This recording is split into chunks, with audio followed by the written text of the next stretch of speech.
तो अब हम इसका डेरिवेशन करते हैं। तो डेरिवेशन में हमने अभी अभी क्या पढ़ा कि कोई भी ऑब्जेक्ट है जिसका मास m है और वो v वेलोसिटी से मूव कर रही है। तो मतलब क्या कि हमने एक ले लिया यहाँ पे कोई ऑब्जेक्ट है m, ठीक है, और वो v वेलोसिटी से मूव कर रही है, ठीक है। तो और वो मूव करते करते कहाँ चली गई, वो यहाँ कहीं चली गई। अभी वो m ही है, ठीक है, वो m ही है, ठीक है। और उसके साथ साथ जो डिस्टेंस कवर किया वो कितना कर दिया, यहाँ से यहाँ तक का मतलब s डिस्टेंस कवर किया, ठीक है। अब चल देखो कि अगर हम देखें तो इसके लिए क्या है, जब हम ग्रेविटेशन पढ़ रहे थे तो कभी भी कोई भी ऑब्जेक्ट कभी चलती है तो क्या इनिशियल पोजीशन से चलती है, मतलब पहले तो रेस्ट में होती है उसके बाद चलती है। तो मतलब क्या, इस केस के लिए हम क्या लिखेंगे, u is equal to zero. अगर इनिशियल वेलोसिटी जब जीरो हो जाएगी तो फाइनल वेलोसिटी जो चल रही है मतलब v वेलोसिटी से चल रही है, तो u जीरो है, v हमारे पास ये है, ठीक है। और इसके साथ साथ अगर देखें तो हमारे पास क्या है, उस पर कोई ना कोई तो फोर्स एक्ट करेगा। तो फोर्स एक्ट करेगा, जो एक्ट करेगा फोर्स, वो फोर्स कौन सा होगा, F, ठीक है। तो अब एक बात बताओ कि जब हम वर्क डन पढ़ रहे थे तो वर्क डन हम क्या पढ़े थे, तो वर्क डन हम अभी अभी क्या पढ़े हैं कि एनर्जी क्या होता है, कैपेसिटी टू डू वर्क, मतलब वर्क डन। तो वर्क जो हम करते हैं उसी की कैपेसिटी को हम क्या कहते हैं कि एनर्जी कहते हैं। तो देखो जरा, अब यहाँ पे हमारे पास क्या आएगा, तो जो ये चल नहीं रहा है, तो देखो जो हमारे पास वर्क डन होगा मतलब W जो होगा वर्क डन, वो क्या होता है हमारे पास, फोर्स इनटू डिस्प्लेसमेंट, यही फॉर्मूला होता है हमारे पास। तो हमको क्या पता है, हम इसको ऐसे तो लिखेंगे नहीं, तो हम क्या लिखेंगे कि एज वी नो, हम जानते हैं क्या कि जो वर्क डन होता है वही होता है फोर्स इनटू डिस्प्लेसमेंट का, ठीक है। तो जब डिस्प्लेसमेंट के लिए हम इतना करें तो जरा देखो, अब हमारे पास इतना सब कुछ दिया है, इसमें हमको गिवन क्या कर दिया है। तो अगर गिवन की बात करें तो जरा देखो, यहाँ से हम गिवन पहले यहाँ लिख लेते हैं छोटा सा साइड में, क्योंकि हमको थोड़ी सी इसकी जरूरत पड़ेगी। हमारे पास क्या दिया है, v is equal to zero दिया है, फाइनल वेलोसिटी इक्वल टू हमारे पास v दिया है, और हमारे पास s डिस्प्लेसमेंट जो दिया है वो डिस्प्लेसमेंट s दिया है, और एक्सेलरेशन हमारे पास क्या दिया है, नहीं दिया है। कि एक्सेलरेशन किस एक्सेलरेशन से वो मूव कर रही है, तो हमारे पास एक्सेलरेशन नहीं दिया, हमको एक्सेलरेशन निकालना पड़ेगा, ठीक है। तो एक्सेलरेशन निकालने के लिए हम करते क्या है, तो देखो हमारे पास क्या होता है, फोर्स के लिए हम क्या करते हैं, फोर्स न्यूटन सेकंड लॉ पे चलो, तो न्यूटन सेकंड लॉ क्या होता है, force is equal to mass into acceleration, यही होता है ना फॉर्मूला हमारे पास। तो इसी फॉर्मूले में लगा और फोर्स की जगह क्या क्या लिख देंगे, इसकी जगह work done is equal to हमारे पास क्या हो जाएगा, work done is equal to mass into acceleration, और ये हो जाएगा एक साथ। और इसके लिए हम क्या पिक कर देंगे, डिस्प्लेसमेंट रहने देते हैं, ठीक है। अब देखो जब यहाँ से हम क्या करेंगे, यहाँ से अब चलो यहाँ पे क्या करेंगे, इसके लिए इसको इक्वेशन हमने क्या ले लिया, इसको हमने इक्वेशन 1 ले लिया। तो हमारे पास अब क्या फॉर्मूला है, मोशन के कितने फॉर्मूले, मोशन के हमारे पास 3 फॉर्मूले, और तीनों फॉर्मूले क्या क्या होते हैं, v square is equal to, चलो पहला फॉर्मूला है v is equal to v plus t, दूसरा फॉर्मूला है v square is equal to u square plus 2 s, और हमारे पास एक और फॉर्मूला है s is equal to u t plus half t square, यही फॉर्मूला होता है हमारे पास तीनों, ठीक है। तो अब तीनों में से कौन सा ऐसा फॉर्मूला लगाएं जिसमें ये सारे दिए हैं, v दिया है, u दिया है, a दिया है, ये हमको निकालना है, एक्सेलरेशन निकालना है। तो जरा देखो इसमें भी टाइम दिया है, इसमें हमारा टाइम कहीं गिवन है, नहीं दिया है, इसमें भी टाइम गिवन है, मतलब हमको टाइम नहीं दिया है। जब टाइम दिया नहीं है तो मतलब हम टाइम वाला तो फॉर्मूला यूज ही नहीं कर पाएंगे, ठीक है। हमारे पास एक ही फॉर्मूला बचता है जो हम यूज़ कर पाएंगे इसके लिए। तो हमारे पास कौन सा फॉर्मूला बचता है, v square is equal to u square plus root a s, ये वाला फॉर्मूला। तो हम क्या लिखेंगे इसके लिए कि यूजिंग मोशन फॉर्मूला, और ये कौन सा इक्वेशन था हमारे पास, तीसरा इक्वेशन था ना, तो तीसरा इक्वेशन तो थर्ड इक्वेशन ऑफ मोशन। अब मोशन का तीसरा इक्वेशन यूज करेंगे, तीसरा इक्वेशन क्या था हमारे पास, v square is equal to u square plus 2 s, ये वाला हमारे पास इक्वेशन था, ठीक है। अब जरा देखो कि हमारे पास क्या है, वी स्क्वायर, अब हमको इसमें से क्या निकालें कि एक्सेलरेशन हमको निकालना है, ठीक है। तो एक्सेलरेशन के लिए हम क्या निकालेंगे, तो हमारे पास जरा देखो वी हमारे पास क्या दिया है, वी ही दिया है, देखो जरा यहाँ पे v is equal to v ही दिया है, हमारे पास u इज इक्वल टू क्या दिया है 0, तो हमारे पास v के लिए v ही रहने दो, u के लिए हमने 0 पुट कर दिया, 0 पुट कर दिया प्लस यहाँ पे जरा देखो हमारे पास क्या है इनपुट a को हमको निकालना है, अब 2 इंटू a हमको दिया है, s हमको s ही दिया है। अब जरा देखो यहाँ से क्या करेंगे 2 और यहाँ से s मल्टीप्लिकेशन में इसको इधर भेजेंगे, तो जब इसको इधर भेजेंगे तो हमारे पास एक तरफ क्या बचेगा a ही बचेगा, क्योंकि ये वाला टर्म तो हमारे पास 0 हो गया, 0 हो गया। हमारे पास a is equal to v square और अपॉन में हमारे पास क्या बच जाएगा, जब इधर से जाकर डिवाइड में है, अब मल्टीप्लाई में इधर जाकर डिवाइड में आएगा तो हमारे पास क्या बचेगा 2s। हमारे पास a की वैल्यू कितनी आ गई, देखो इसको इसे फिर से लिख देते हैं, तो हमारे पास आ गया a is equal to v square upon 2s। हमारे पास एक आगे यहाँ पे इक्वेशन है, ठीक है। तो अब हम करेंगे क्या, जब इक्वेशन नंबर जो फर्स्ट हमने देखा था, जो इक्वेशन नंबर फर्स्ट हमने देखा था उस वाले देखो हमने जो यहाँ पे इक्वेशन नंबर फर्स्ट किया था, अब इस इक्वेशन में इसकी वैल्यू पुट कर दो, इसकी वैल्यू इस इक्वेशन में पुट कर दो। तो हम क्या देख रहे हैं कि यहाँ पे चलिए इसको मिटा रहे हैं अभी गिवन वाले को, क्योंकि यहाँ पे थोड़ी जगह चाहिए हमको, तो जगह के लिए हम क्या करेंगे, देखो जरा यहाँ पे अब हम क्या करेंगे, put the value of a in equation 1। अब इक्वेशन 1 में a की वैल्यू पुट कर दो, तो a की वैल्यू जरा देखो यहाँ पे इक्वेशन 1 हमारा क्या था, यही वाला इक्वेशन 1 था हमारे पास, देखो तो हमारे पास इक्वेशन था work done is equal to हमारे पास मास इनटू एक्सीलरेशन, एक्सीलरेशन की वैल्यू क्या है हमारे पास वी स्क्वायर अपॉन 2s ये था, और मल्टीप्लाई में हमारे पास क्या था s ये था। अब जरा देखो s से s क्या हुआ, कट गया, हमारे पास बचा क्या, work done is equal to m v square upon 2, चाहे ऐसे लिखो या फिर हम इसको तो ऐसे भी तो लिख सकते हैं 1/2 m इंटू वी का स्क्वायर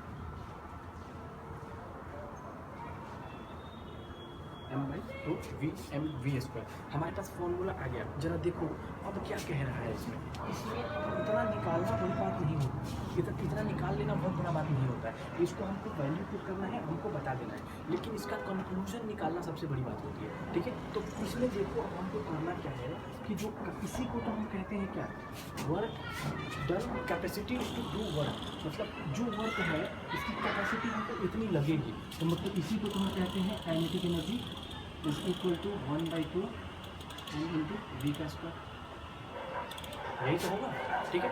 अब जरा देखो अब इसकी बात करें अगर हम, तो हमारे पास क्या आया, काइनेटिक एनर्जी की अगर हम बात करें तो जरा देखो क्या है, जो काइनेटिक एनर्जी वो डायरेक्टली प्रोपोर्शनल है मास के और डायरेक्टली प्रोपोर्शनल है वेलोसिटी के, मतलब हमारे पास क्या है, अगर काइनेटिक एनर्जी इंक्रीज करेगा तो हमारे पास क्या होगा, मास भी, अगर मास सॉरी देखो मास अगर इंक्रीज करेगा तो काइनेटिक एनर्जी भी इंक्रीज करेगा, अगर हमारे पास क्या है वेलोसिटी अगर इंक्रीज करेगा तो भी हमारा काइनेटिक एनर्जी इंक्रीज करेगा। मतलब ये कि जो काइनेटिक एनर्जी है, काइनेटिक एनर्जी वो क्या है, डायरेक्टली प्रोपोर्शनल है किसके, मास के एंड वेलोसिटी के, ठीक है। तो ये हमेशा याद रखना कि जो काइनेटिक एनर्जी है वो किसका है, डायरेक्टली प्रोपोर्शनल है मास के भी और डायरेक्टली प्रोपोर्शनल है वेलोसिटी के।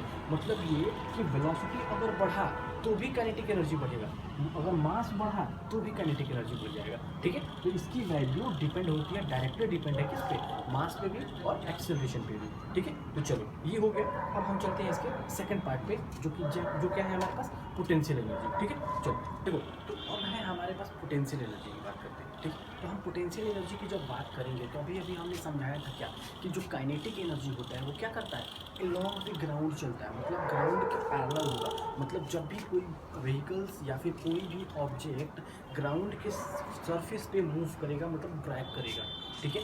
कोई भी कार हो, ऑब्जेक्ट हो, कुछ भी हो, हम भी मूव करते हैं, हम ग्राउंड के अलॉन्ग मूव करेंगे, तो कोई भी ऑब्जेक्ट हम मूव करेंगे मतलब यहाँ पे क्या है, सरफेस पे लगाएंगे और जो फोर्स लगेगा अलॉन्ग द ग्राउंड लगेगा, मतलब ग्राउंड के पैरेलल लगेगा। तो अगर ग्राउंड के पैरेलल लगा तो उस केस में जो एनर्जी बनेगा वो कौन सा एनर्जी बनेगा, काइनेटिक एनर्जी। अब जो पढ़ा रहे हैं वो होगा पोटेंशियल एनर्जी। तो पोटेंशियल एनर्जी का पहले डेफिनेशन लिखते हैं, उसके बाद हम इसका डेरिवेशन लिखेंगे, ठीक है। तो देखो जरा अब देखते हैं हम इसके पोटेंशियल एनर्जी पे। तो पोटेंशियल एनर्जी का डेफिनेशन जो लिखेंगे क्या है, N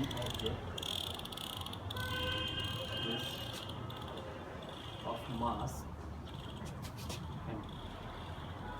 is placed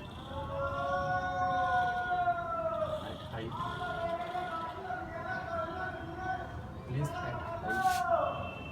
of h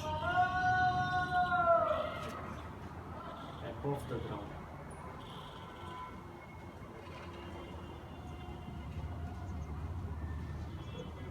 Above the ground is poses the potential energy. If it has increased is said to be is said to be poses potential energy. ठीक है, देखो तो ये हो गया हमारे पास इसका डेफिनेशन, ये डेफिनेशन हो गया, सॉरी ये डेफिनेशन हो गया। अब कह रहा है क्या हमारे पास कि an object of mass m placed at a height. अब हाइट मतलब क्या कि कोई भी ऑब्जेक्ट है हमारे पास वो क्या है, ये मान लो कि कोई ग्राउंड का सरफेस है या टेबल है या कुछ भी है, टेबल पे रख दो, चेयर पे रख दो, सरफेस पे रख दो, ग्राउंड पे, या फिर जो भी हम काउंट कर रहे हैं उससे कुछ ना कुछ हाइट पे रखा गया है। ये मान लो कि ये बॉक्स है हमारे पास एक, अब इस बॉक्स को हम किसी न किसी हाइट पर रखते हैं, तो ये हाइट कितना है हमारे पास h हाइट पे है और उसका मास कितना है m। अब कह रहा है कि इस केस में जो एनर्जी हमारे पास कंज्यूम्ड होगा वो कौन सा एनर्जी होगा हमारे पास, पोटेंशियल एनर्जी कंज्यूम होगा। ठीक है, तो चलो अब इसके बारे में हम क्या देखते हैं। और पोटेंशियल एनर्जी का हम फॉर्मूले की बात करें तो फॉर्मूला हमारे पास क्या होगा, जो एनर्जी होगा पोटेंशियल एनर्जी वो कौन सा है, देखो अब एनर्जी जो होगा पोटेंशियल एनर्जी वो देखो जरा, अब इसके लिए हम क्या करेंगे, तो पोटेंशियल एनर्जी के लिए हमारे पास फॉर्मूला जो होता है वो क्या होता है mg इंटू एच, ये वाला फॉर्मूला हो गया हमारे पास। ठीक है, तो देखो mgh हमारे पास ये फॉर्मूला है। अब इसका डेरिवेशन करके देखते हैं कि जो ये डिराइव हुआ, जो ये फॉर्मूला आया वो आया कहाँ से एक्चुअली। ठीक है, तो चलो अब हम इसके डेरिवेशन पे चलते हैं।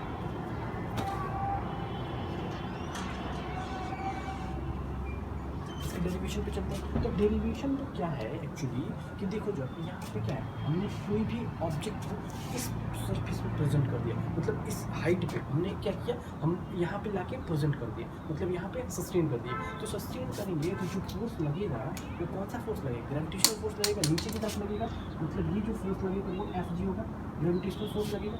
और Fg के केस में जो फोर्स लगता है वो कौन सा, कितना फोर्स लगता है, मास इंटू ग्रेविटी के, मास इंटू ग्रेविटी के इक्वल लगता है फोर्स जो लगता है। ठीक है, तो जरा देखो इसके लिए हमारे पास क्या हो जाएगा, एज वी नो हमारे पास क्या, हम क्या जानते हैं कि हमको पता है कि जो वर्क डन होता है वो क्या होता है, फोर्स इनटू डिस्प्लेसमेंट के इक्वल होता है, फोर्स इनटू डिस्प्लेसमेंट के इक्वल होता है। अब जरा देखो तो जो वर्क डन है वो, इसके लिए हम क्या लिखेंगे, फोर्स के लिए, तो फोर्स हमारा कौन सा लगता है, ग्रेविटी फोर्स। तो ग्रेविटेशनल फोर्स लगेगा तो उसके लिए हम क्या लिखेंगे, मास इनटू ग्रेविटी और इनटू, अब इसके लिए जरा यहाँ पर डिस्प्लेसमेंट, तो डिस्प्लेसमेंट किधर की तरफ हो रहा है, हमने क्या किया कि कोई भी ऑब्जेक्ट को नीचे से उठाया और ऊपर की तरफ ले आया, मतलब डिस्प्लेसमेंट हमारे यहाँ से यहाँ तक का हो रहा है, डिस्प्लेसमेंट हमारा यहाँ से यहीं तक का हो रहा है। तो जब डिस्प्लेसमेंट यहाँ से यहाँ तक का हो रहा है तो वो डिस्प्लेसमेंट हो कितना रहा है, h। तो हम s के लिए क्या लिखेंगे, इसके लिए हम इसके लिए लिखेंगे h, तो ये हो जाएगा हमारे पास h। ठीक है, तो जरा देखो तो हमारे पास क्या निकल के आ जाएंगे कि W is equal to work done is equal to mgh, और जो वर्क डन होता है वही तो एनर्जी को एक्सपोज करता है, मतलब potential energy is equal to mgh। ये हो गया।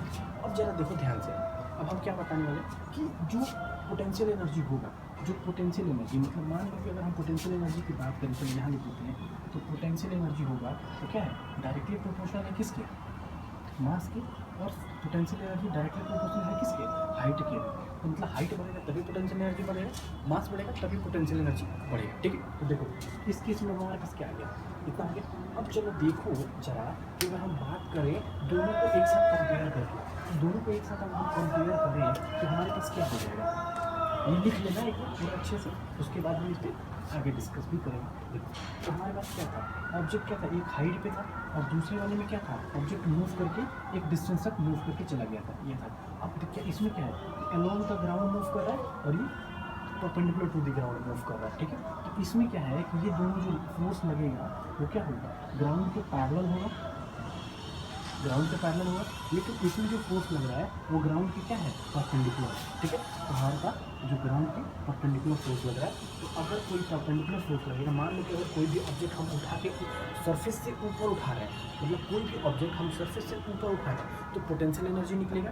देखो बहुत जगह क्या होता है, जो क्वेश्चन पूछे जाते हैं, कैसे क्वेश्चन पूछे जाते हैं कि कोई भी ऑब्जेक्ट हम उठा के नीचे से उठा के ऊपर कर रहे हैं, तो उस केस में एनर्जी निकालें। तो हम उस केस में एनर्जी की कौन सा निकालेंगे, पोटेंशियल एनर्जी, जो कि फॉर्मूला क्या होता है, E P is equal to m g h, ये वाला फॉर्मूला से हम एनर्जी निकालेंगे। लेकिन वही कह रहा है कि कोई ऑब्जेक्ट है जिसका मास इतना है और वो मूव कर रहा है इस वेलोसिटी से, उस केस में हमारे पास निकलेगा काइनेटिक एनर्जी, और काइनेटिक एनर्जी क्या निकलेगा, 1/2 एम वी स्क्वायर।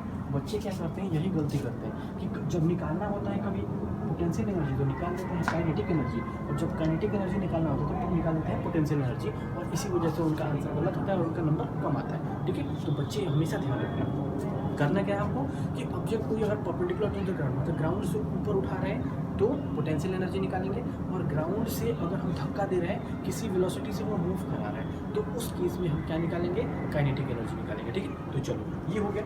अब अभी जो खत्म हो चुका है हमारे पास काइनेटिक एनर्जी के जो टाइप्स थे और कंजर्वेशन ऑफ जो एनर्जी था उसके सिर्फ डेफिनेशन को मैंने ख़त्म किया, एनर्जी के बारे में हमने पढ़ा।